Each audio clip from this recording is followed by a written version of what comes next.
ನಮ್ಮ ತಂದೆ ತಾಯಿನ ನೋಡ್ಕೊಳೋ ಏಜಲ್ಲಿ ನಾವಿರೋದು. ಸೊ ಇಲ್ಲಿ ಏನಾಗುತ್ತೆ, ಕಲಾವಿದನಾದವನು ಪೇಮೆಂಟ್ ಕೇಳೋಂಗಿಲ್ಲ. ಪೇಮೆಂಟ್ ಕೇಳಿದ ತಕ್ಷಣ ನೀವು ಕೆಟ್ಟವ್ರಾಗ್ತೀರ.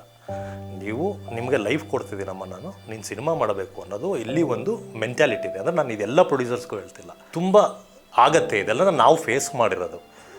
ಇಲ್ಲೇನಾಗತ್ತೆ, ಸಿನಿಮಾ ಟೈಮಲ್ಲಿ ಕೆಲವೊಂದಷ್ಟು ಇಂಜುರೀಸ್ ಆಗ್ಬೋದು.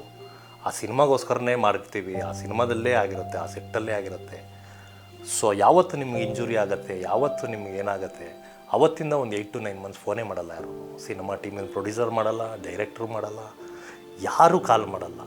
ಆಮೇಲೆ ನಮ್ಮ ಮೇಲೆ ಕೆಟ್ಟ ಇದನ್ನು ಹಬ್ಬಿಸೋದು. ಅವನು ಕಾಲೇಟಾಗ್ಬಿಟ್ಟಿದೆ, ಅದಕ್ಕೆ ಶೂಟಿಂಗ್ ನಿಲ್ಲಿಸ್ಬಿಟ್ಟಿದ್ದೀನಿ, ಅವ್ನು ಇದಾಗ್ಬಿಟ್ಟಿದೆ, ಅದಕ್ಕೆ ಶೂಟಿಂಗ್ ನಿಲ್ಲಿಸ್ಬಿಟ್ಟಿದ್ದೀನಿ. ಆ ಸರ್ಜರಿ ಮಾಡ್ಕೋಬೇಕು, ನನ್ನ ಬದುಕು ನಾನು ನೋಡ್ಕೊಬೇಕು, ಅದಕ್ಕೆ ಅಂತ ಒಂದು 4-5 ಲಕ್ಷ ಖರ್ಚಾಗಿರುತ್ತೆ. ಅದನ್ನು ನಾವು ಮಾಡ್ಕೊಬೇಕು. ಅದ್ರ ಮಧ್ಯದಲ್ಲಿ ಇದೆಲ್ಲ ಕೇಳ್ತಿರ್ತೀವಲ್ಲ, ಯಾರಿಗೆ ಸಿನಿಮಾ ಮಾಡ್ತಿದ್ದೀವಿ ನಾವು, ಏನಕ್ಕೆ ಸಿನಿಮಾ ಮಾಡ್ತಿದ್ದೀವಿ?